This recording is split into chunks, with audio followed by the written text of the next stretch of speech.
sahabat UBTV, berjumpa lagi dengan saya, Feby Beliana, dalam program spesial UBTV Triple C, Cerdik Cari Cuan.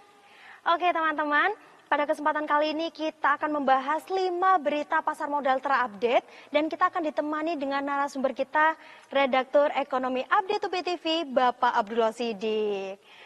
Halo Bapak Siddiq. Hai, ya Feby apa kabar dan Baik. pemirsa juga apa kabar? Semoga semuanya sehat-sehat ya.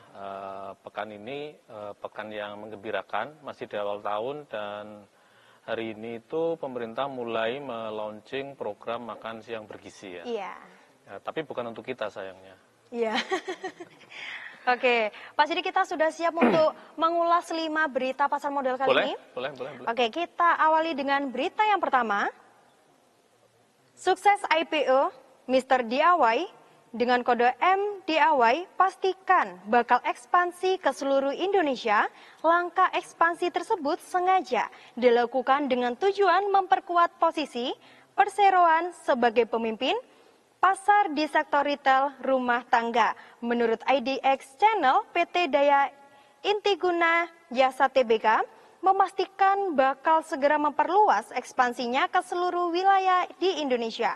Langkah strategis tersebut dipastikan usai perusahaan yang lebih dikenal nama Mr. DIY tersebut sukses melaksanakan penawaran umum perdana saham Initial Public Offering atau IPO pada Kamis 19 Desember 2024 lalu. Nanti adalah berita pertama kita mengenai DIY, Pak. Ya, ini saham yang akhir 24 kemarin IPO dan sektornya adalah sektor retail ya. Jadi menjual peralatan rumah tangga.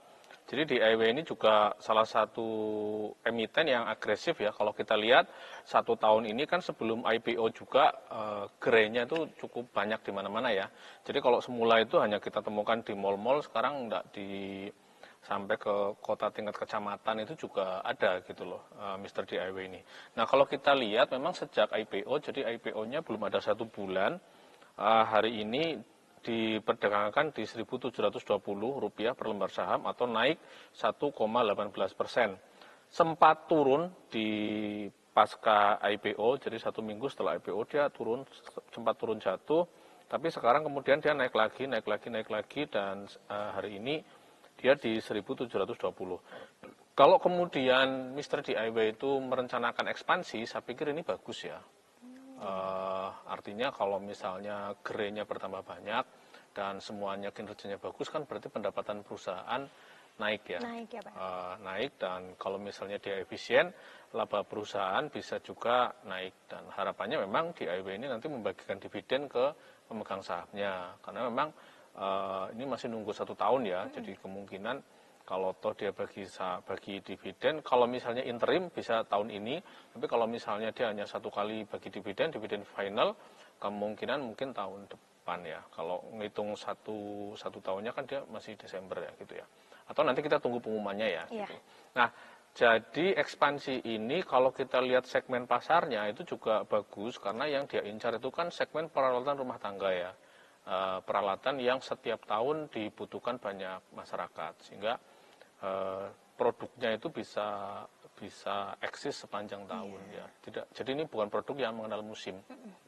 Bahkan kalau kita lihat misalnya akhir tahun atau mungkin nanti menjelang Lebaran bisa jadi peningkatan penjualan itu akan dia dapatkan gitu. Jadi ini bagus ya bagi investor yang ingin mengkoleksi, tetapi ya ini bukan rekomendasi jual atau beli ya. Jadi ini hanya analisa kita. Jadi kalau misalnya teman-teman mau mengkoleksi sahamnya Mr. DIY silakan, tapi jangan lupa untuk melakukan riset mandiri gitu.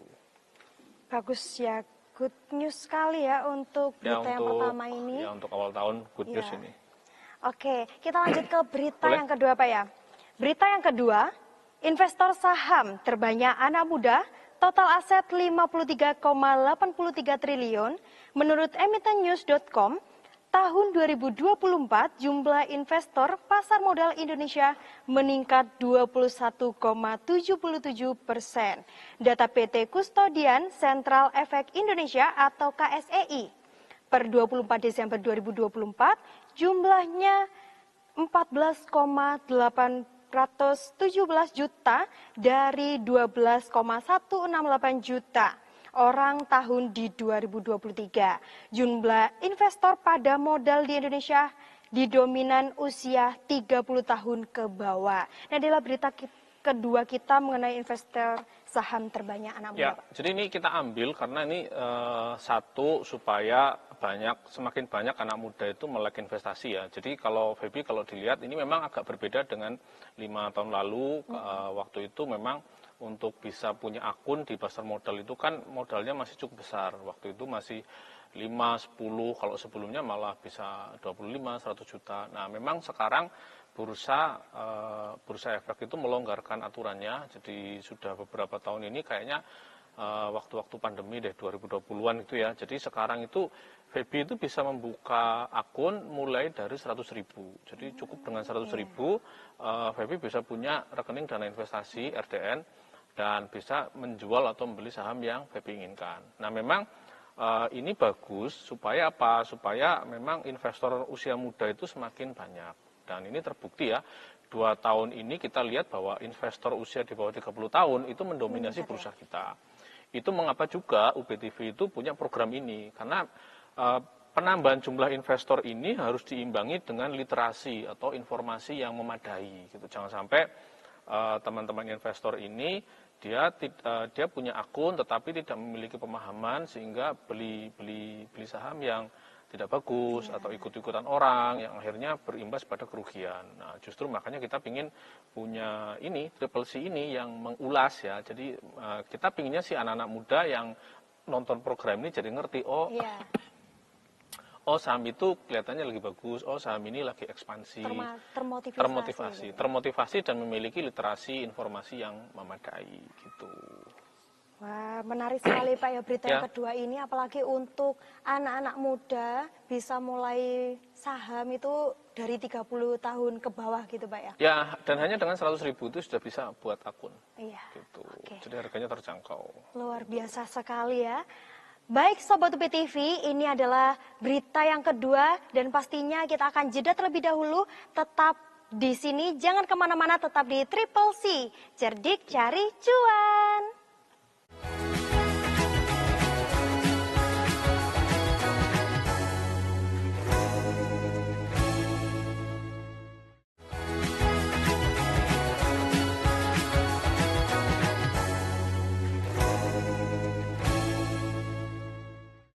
Baik Sobat UPTV, terima kasih tetap di Triple C karena kita akan melanjutkan ke berita yang ketiga.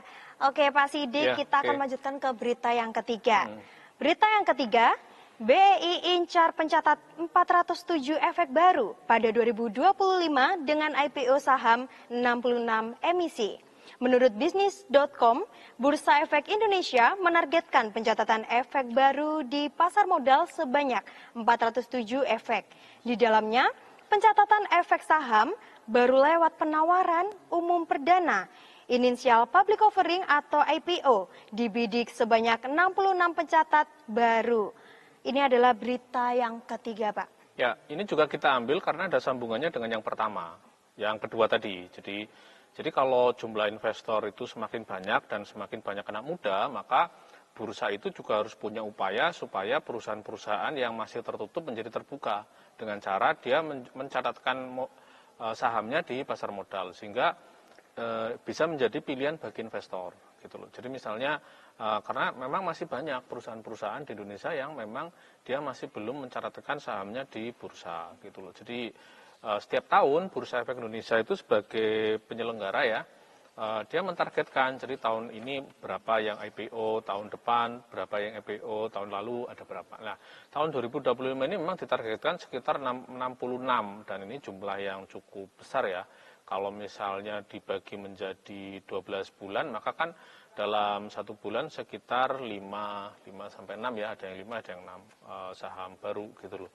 Dan ini juga menjadi kesempatan bagi teman-teman ataupun anak-anak muda yang dia itu misalnya lulus kuliah, dia membuka usaha, terus kemudian dia serius dengan usahanya, kayak startup lah misalnya ya, dia bisa melakukan IPO di bursa, karena bursa sekarang juga melayani tidak hanya perusahaan yang harus sudah besar sekali, enggak, bahkan perusahaan startup-an pun itu bisa. Jadi ada regulasinya, memang ada regulasinya untuk perusahaan-perusahaan yang skalanya masih UKM itu pun bisa. Sehingga salah satu kelebihannya adalah mereka itu bisa, yang kapan hari saya jelaskan, jadi kalau orang punya usaha, dia mau ekspansi itu kan ada dua. Pertama itu dia menggunakan modal sendiri, yang kedua itu dengan menggunakan pinjaman bank gitu loh. Nah, ada cara yang ketiga yaitu dengan IPO gitu loh, dengan dijual sebagian sahamnya di bursa, karena dia nanti akan mendapatkan uang dari masyarakat yang membeli saham itu, dan itu bisa digunakan untuk ekspansi. Sama seperti tadi waktu yang berita nomor 1 itu. Jadi Mr. DIY itu kan pertengahan bulan lalu dia IPO, kemudian dia mendapatkan dana, dana itu kemudian bisa digunakan untuk ekspansi. Jadi dia tidak melakukan peminjaman ke bank, salah satu keunggulannya itu di situ, gitulah. Ini sama gitu loh. Jadi kalau ya cuma memang beberapa masukan ke bursa itu adalah banyak pihak yang menginginkan bursa itu lebih selektif gitu loh. Jadi bagaimana perusahaan yang nanti diloloskan untuk IPO itu benar-benar perusahaan yang bagus gitu ya. Ya, segmennya bagus, manajemennya bagus gitu ya, terus produk dan jasanya bagus gitu loh, sehingga itu nanti tidak merugikan bagi investor yang membeli saham di hari perdana gitu loh, atau di hari IPO-nya gitu. Wah, luar biasa sekali ya berita yang ketiga ini, ada nyambung-nyambungnya sama Mr. DIY tadi ya Pak ya? Ya, jadi memang bursa punya target gitu ya. Mudah-mudahan 66 ini bisa tercapai ya, dan kelihatannya memang salah satunya ada beberapa BUMN yang sudah siap juga, BUMN ataupun anak BUMN yang nantinya juga akan melakukan IPO gitu. Oke, luar biasa sekali. Kita lanjut ke berita yang keempat ya. Berita yang keempat, kinerja IDX BUMN 20 jeblok. Investor saham emiten pelat merah terpaksa gigit jari. Menurut kontan.co.id, para investor saham emiten pelat merah terpaksa menutup tahun 2024 sambil gigit jari. Pasalnya, mayoritas saham badan usaha milik negara atau BUMN menunjukkan performa negatif pada sepanjang tahun lalu. Tolak ukurnya, di sepanjang tahun 2024, indeks IDX BUMN 20 terkoreksi hingga negatif 15,12%. Nah, inilah berita yang keempat, Pak. Ya, jadi kalau misalnya saya sebentar saya buka beberapa. Ya memang tahun 2024 kemarin memang banyak saham plat merah, baik itu sektor konstruksi, perbankan ataupun yang lainnya yang harganya turun ya. Jadi contoh misalnya kayak BRI gitu ya. BRI itu kalau kita lihat kemarin ya, year to date itu juga sama, itu masih tumbuhnya hanya 0,24% ya. Kalau kita lihat year to date itu juga sama. Kalau kita lihat 6 bulan terakhir maka dia turun 13,47%, sebesar Rp640 turunnya, dan waktu itu kalau kita lihat 6 bulan terakhir itu di 4.110 gitu loh. Nah, memang ini juga sama gitu loh. Jadi memang beberapa kinerja emiten ataupun perusahaan BUMN memang tahun ini dia tertekan ya.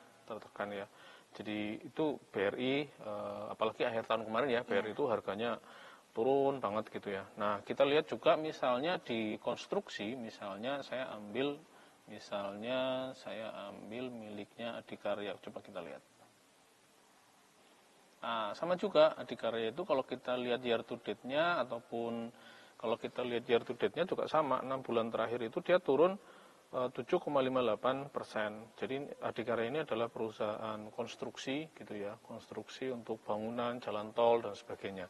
Kalau misalnya kita lihat yang misalnya masuk ke LQ45 ya, misalnya kita lihat sahamnya Telkom, apakah juga sama?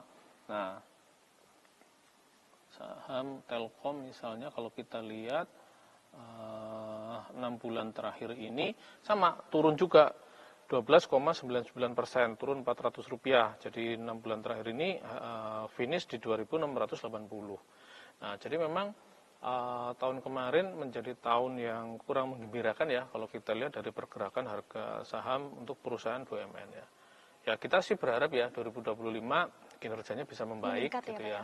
Kinerjanya membaik, tata kelolanya membaik, pendapatannya membaik, sehingga pasar mengapresiasi harga sahamnya BUMN itu bisa naik gitu. Ini termasuk good news apa bad news ya Pak? Sebetulnya kalau naik atau turun itu kan hal yang wajar ya sebetulnya di bursa itu. Jadi naik atau turun. Cuma memang kalau dilihat sebagai bisa jadi bad news gitu ya. Bad news.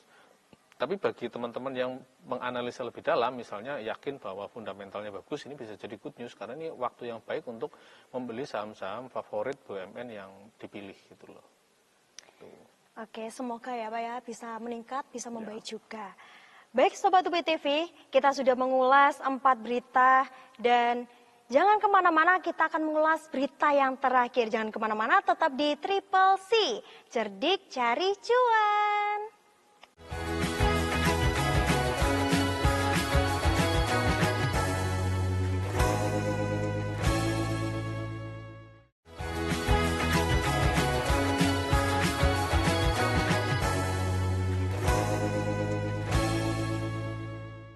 Baik Sobat UP TV, terima kasih tetap di tayangan ini. Kita akan melanjutkan ke berita yang terakhir.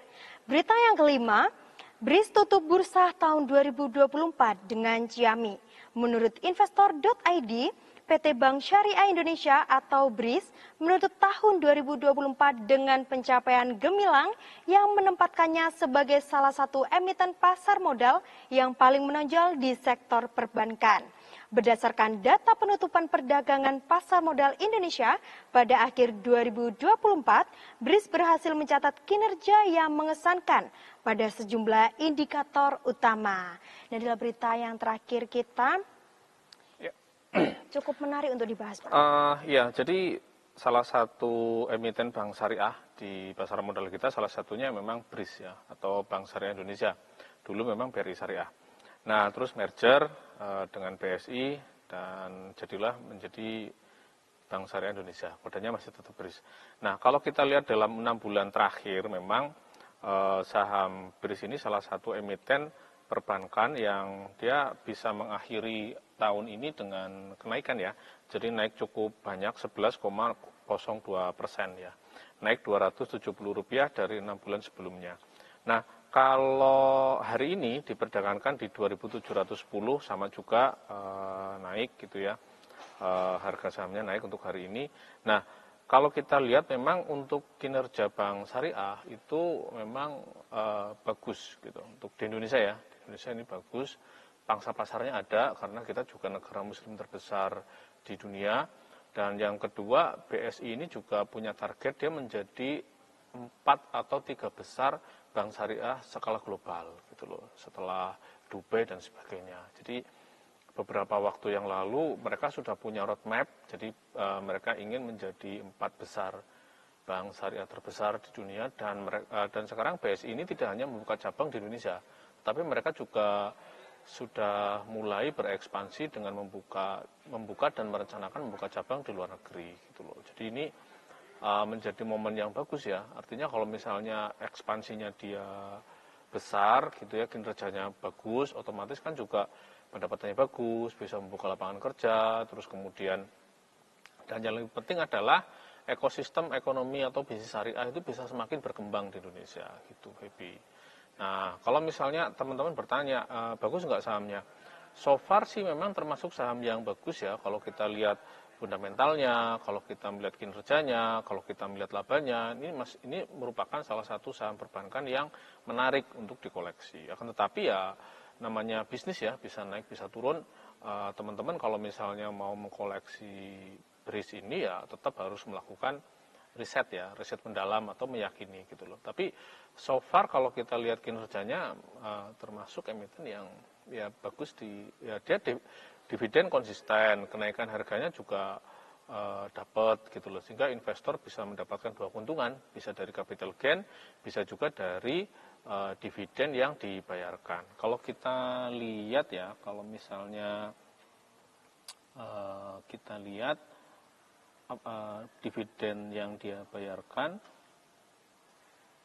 ini cukup konsisten. Jadi sejak dia IPO sampai sekarang kalau kita lihat ya, dividennya itu 2019 dia membagi dividen, 2022 dia membagi dividen, 2020-2021 waktu itu pandemi ya, dia absen, 2023 dia membagi dividen, dan 2024 dia membagi dividen Rp19 per lembar saham. Jadi kalau kita lihat dia konsisten gitu loh untuk membagi dividen dalam beberapa tahun ini. Terus kalau kita lihat, kalau kita analisa dari PBV ataupun pernya, memang tidak murah-murah amat ya, jadi PBV-nya 2,98, jadi kalau murah itu kan di bawah 1, pernya 19,77, jadi memang mahal banget enggak, tapi ya memang bukan under value ya. Tapi ini bisa jadi menjadi indikator bahwa memang pasar mengapresiasi kinerjanya, sehingga harganya memang di atas harga wajarnya dia, gitu Feb. Itu berita kelima kita, Pak ya? Ya, iya. Jadi kita sih kayaknya memang tahun 2025 ini juga kinerjanya juga bisa semakin baik gitu, Febi, gitu loh. Kalau misalnya di tempatnya Febi ada nggak cabangnya di sekitarnya? Risk gitu ya? Ya. Ada, Pak.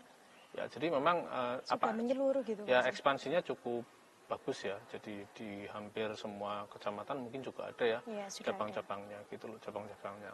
Dan sekarang juga aplikasi digitalnya juga sudah diperbarui, jadi sekarang ada yang baru namanya Beyond itu ya.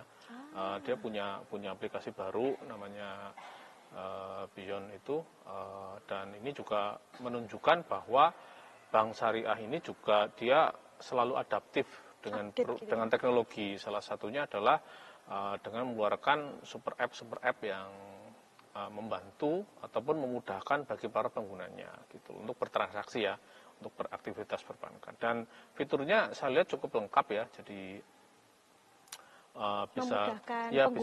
bisa bertransaksi, bisa kemudian dia membuka tabungan sendiri di situ digital, terus kemudian juga bisa melayani penjualan manfaat-manfaat lain ya, misalnya kayak pembelian pulsa, paket data, token listrik, terus pembayaran cicilan mungkin ya. Jadi saya pikir ini sangat bagus untuk memperkuat dari lini digitalnya Bank Syariah Indonesia gitu. Ya mudah-mudahan kita mendorong ya, dan kita pasti senang lah kalau kemudian BSI bisa menjadi 4 besar Bank Syariah global di dunia gitu. Menarik Pak ya berita kelima kita. Kalau Bapak sendiri itu suka berita yang keberapa Pak? Kalau saya kayaknya yang kelima ya. Yang kelima ini yang kelima ya. Jadi kita senang lah kalau kemudian perbankan syariah Indonesia bisa eksis hingga nanti bisa ke tingkat global. Saya pikir itu bagus banget gitu. Oke, luar biasa sekali Pak ya. Baik Sobat UB TV, kita sudah mengulas 5 berita pasar modal terupdate pada episode kali ini. Oke teman-teman semuanya, jangan lupa untuk like, subscribe channel kita ya, agar bisa mengetahui updatean terbaru kita. Semoga apa yang kita ulas pada episode kali ini bisa bermanfaat untuk seluruh Sobat UB TV di rumah. Oke Sobat UB TV, saya akhiri, sampai jumpa.